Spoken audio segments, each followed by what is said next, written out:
तो दोस्तों, क्योंकि सास भी कभी बहू थी सीरियल के आज के एपिसोड की शुरुआत होती है वहीं से, जहां करण गुस्से में नकुल से साफ कह रहा होता है कि भाड़ में गया उसका प्यार। उसे इस बात से कोई फर्क नहीं पड़ता कि नकुल किसका बेटा है, लेकिन वैष्णवी के साथ यह शादी हरगिज नहीं होगी।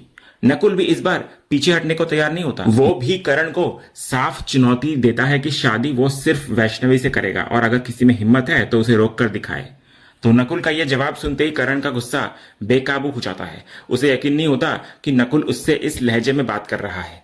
गुस्से में करण नकुल पर हाथ उठाने आगे बढ़ता है, लेकिन ठीक उसी वक्त गौतम बीच में आकर उसका हाथ पकड़ लेता है। गौतम भड़कते हुए करण से पूछता है कि उसकी हिम्मत कैसे हुई उसके बेटे पर हाथ उठाने की।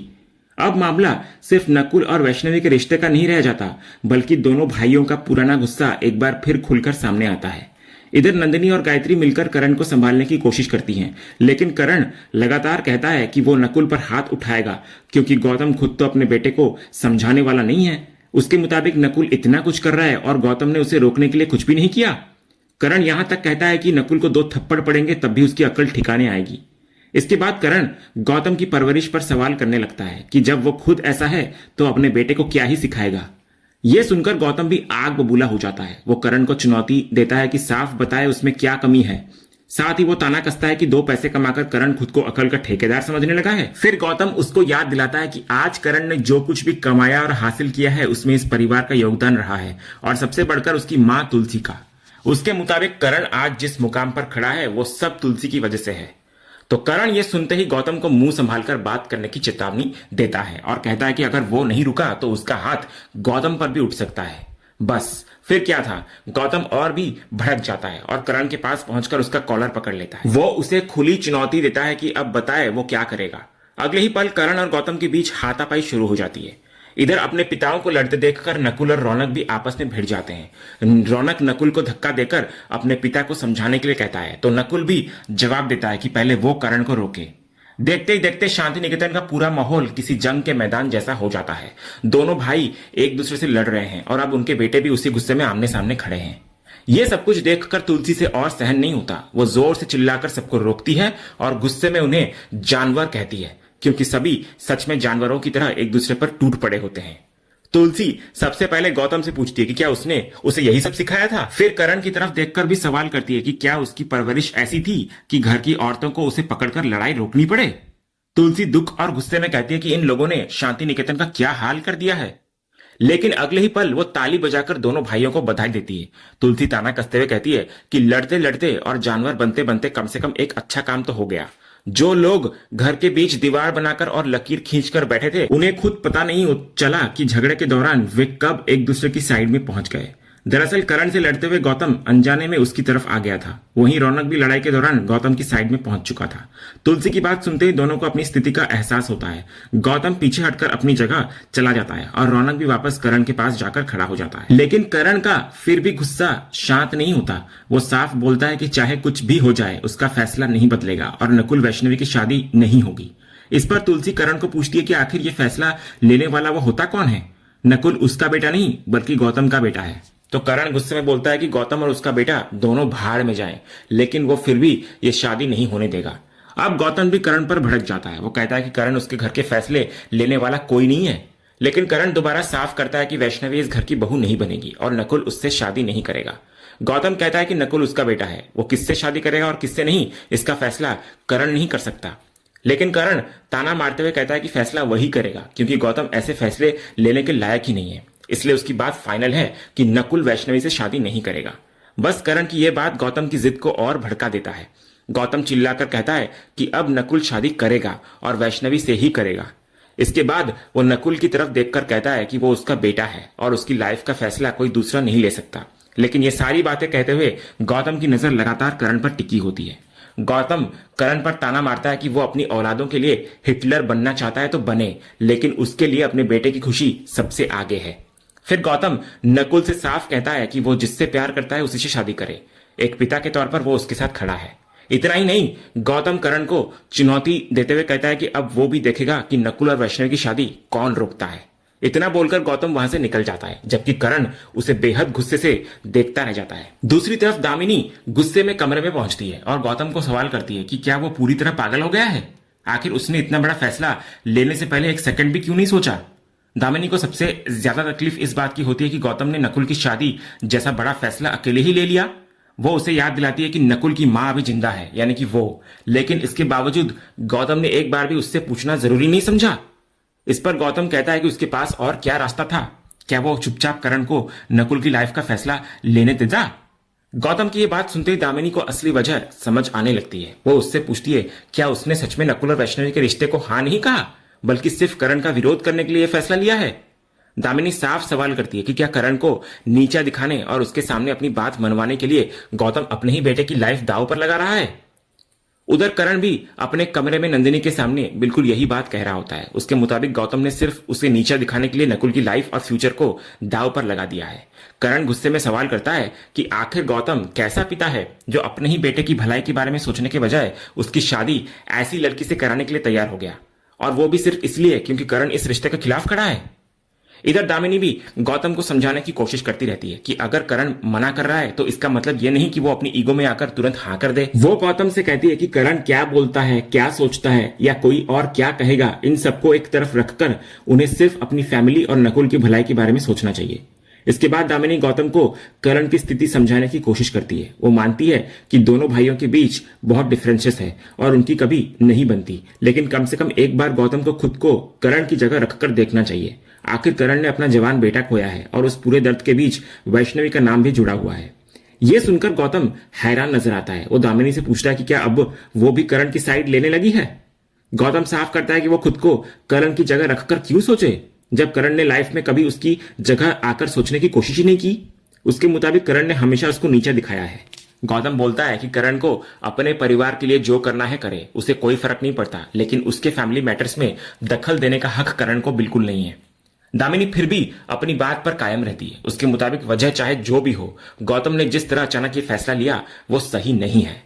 उधर नंदिनी भी करण को शांत करने की कोशिश करती है। वो उससे कहती है कि 1 मिनट के लिए सही और गलत की बहस को छोड़कर ठंडे दिमाग से सिर्फ इतना सोचे कि नकुल गौतम और दामिनी का बेटा है, इसलिए उसकी लाइफ का फैसला भी उसके माता पिता को करना चाहिए, उन्हें नहीं।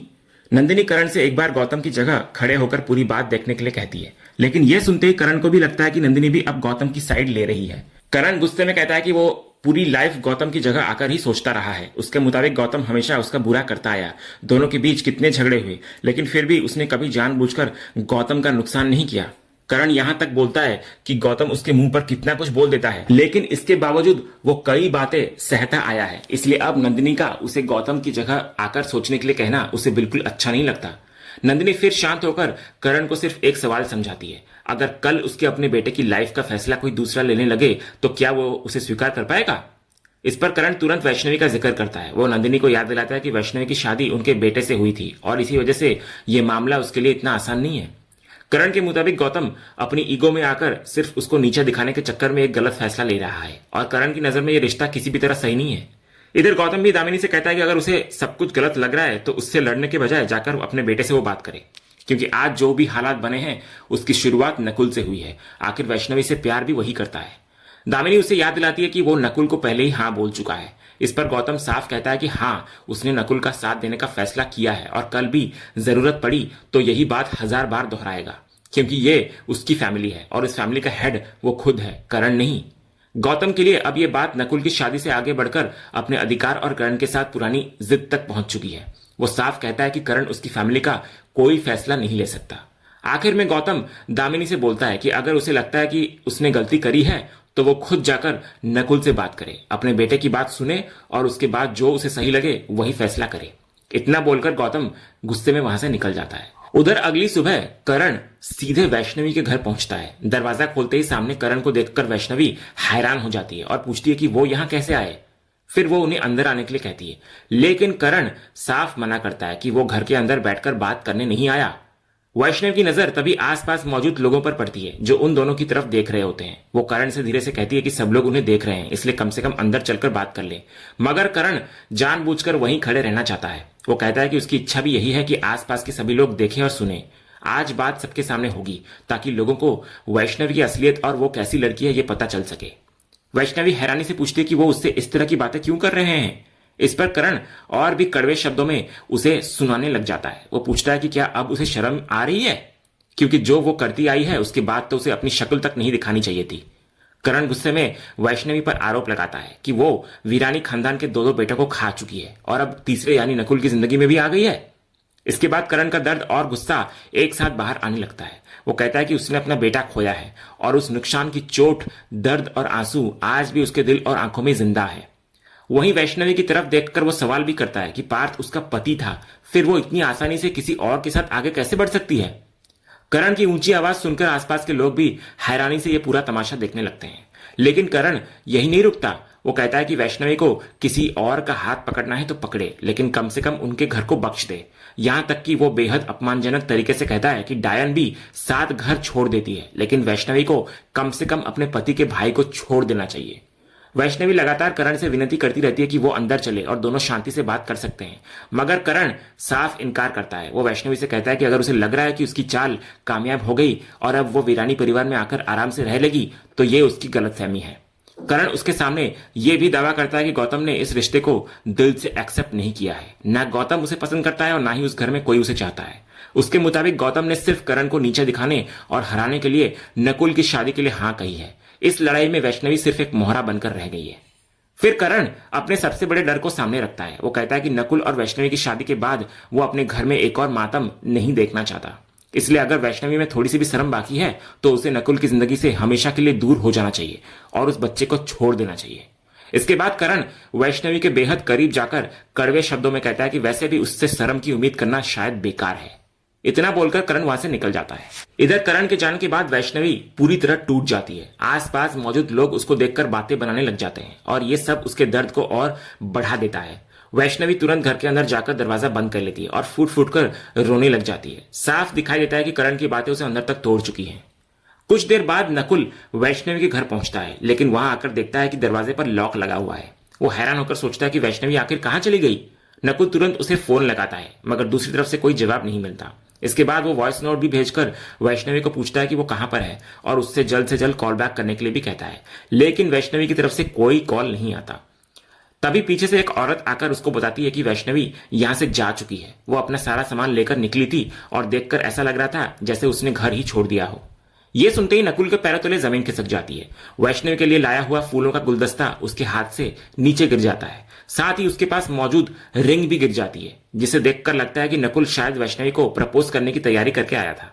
लेकिन जिस पल को लेकर वो इतनी उम्मीद से यहां पहुंचा था, उसी पल उसे वैष्णवी के अचानक गायब होने की खबर मिल जाती है। अगले सीन में नकुल परेशान हालत में शांति निकेतन पहुंचता है। वहां भी वो लगातार वैष्णवी को फोन पर फोन कर रहा होता है, लेकिन उसका कॉल रिसीव नहीं होता। नकुल को इस तरह परेशान देखकर तुलसी उससे पूछती है कि आखिर हुआ क्या है। इस पर नकुल उसको कहता है कि वो वैष्णवी के घर गया था, लेकिन वहां ताला लगा हुआ था। वो लगातार कॉल पर कॉल कर रहा है, मगर वैष्णवी फोन नहीं उठा रही। यहां तक कि उसके मैसेजेस देखने के बावजूद रिप्लाई भी नहीं दे रही है। नकुल कहता है कि वैष्णवी ने आज तक उसके साथ ऐसा कभी नहीं किया, इसलिए उसको समझ नहीं आ रहा कि अचानक आज ऐसा क्या हो गया। फिर वो उम्मीद से तुलसी को पूछता है कि शायद उन्हें पता हो कि वैष्णवी कहां गई है। क्या उसने जाने से पहले कोई मैसेज या कॉल किया था उन्हें? तो तुलसी कहती है कि शांति निकेतन से जाने के बाद उसकी वैष्णवी से कोई बात ही नहीं हुई। अब तुलसी भी मामले की गंभीरता समझने लगती है। वो तुरंत वैष्णवी को फोन करती है, लेकिन उसका कॉल भी रिसीव नहीं होता। इसके बाद तुलसी मैसेज भेजकर पूछती है कि वो बिना बताए कहां चली गई। वो उसको कहती है कि सभी बहुत चिंता कर रहे हैं और नकुल भी परेशान है, इसलिए वैष्णवी तुरंत उसे कॉल करे। मगर हैरानी की बात यह होती है कि वैष्णवी तुलसी का मैसेज भी पढ़ लेती है और फिर भी कोई जवाब नहीं देती। ये देखकर तुलसी भी हैरान रह जाती है कि मैसेज सीन होने के बावजूद वैष्णवी ने रिप्लाई क्यों नहीं किया। इसी बीच करण बाहर से शांति निकेतन लौटता है। उसको देखते ही नंदिनी पूछती है कि वो आखिर था कहां। ऑफिस से भी फोन आया था और उसकी कोई इंपॉर्टेंट मीटिंग थी, लेकिन वो वहां पहुंचा ही नहीं। करण सिर्फ इतना कहता है कि एक जरूरी काम था और वो उसी के लिए बाहर गया था। नंदिनी को उसकी बात अजीब लगती है। वो पूछती है कि अचानक ऐसा कौन सा इंपॉर्टेंट काम आ गया जिसके लिए करण ने अपनी मीटिंग तक छोड़ दी। तो करण कहता है कि हाँ, काम जरूरी था, क्योंकि जिंदगी में कुछ चीजें मीटिंग से भी ज्यादा इंपॉर्टेंट होती हैं। तभी दूर खड़ी तुलसी ये पूरी बातचीत सुन रही होती है। करण के जवाब और उसके रवैये से उसको समझ आ जाता है कि वैष्णवी के अचानक चले जाने के पीछे आखिर क्या हुआ है। मन ही मन तुलसी बोलती है कि अब उसको सब कुछ समझ आ गया है। इसके बाद तुलसी सीधे करण के कमरे में पहुंचती है। वो करण के पास जाकर साफ बोलती है कि किसी के घर पहुंचकर एक अकेली औरत को धमकाना मर्दानगी की निशानी नहीं है। तुलसी समझ चुकी होती है कि करण वैष्णवी के पास गया था। वो कहती है कि भाई के बेटे पर उसका जोर नहीं चला, इसलिए उसने उस लड़की को निशाना बनाया, उसे ताने दिए, धमकाया और जानबूझकर उकसाया। फिर तुलसी करण को पूछती है कि क्या उसे सच में लगता है कि वैष्णवी ने अकेले नकुल के साथ ये रिश्ता जोड़ा है।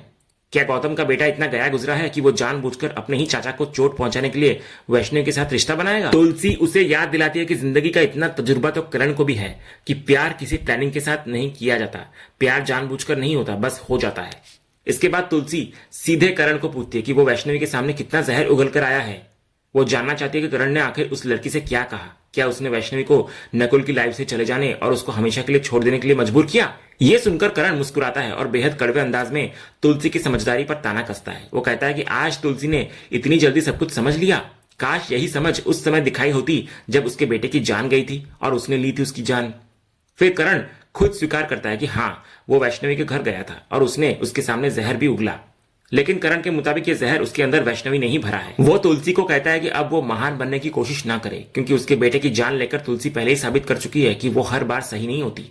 इसके बाद करण फिर वैष्णवी को अपने दोनों बेटों की मौत का जिम्मेदार ठहराता है। उसे ये बात बिल्कुल स्वीकार नहीं है कि उसी लड़की को अब शांति निकेतन की बहू बनाने की कोशिश की जा रही है। करण साफ बोलता है कि अच्छा हुआ वैष्णवी चली गई, कम से कम अब उससे पीछा छूट गया, वरना वो एक बार फिर उनकी लाइफ को नरक बना देती। तभी वहीं पर मौजूद नंदिनी करण से पूछती है कि क्या उसने सच में वैष्णवी से ऐसी बातें कही हैं?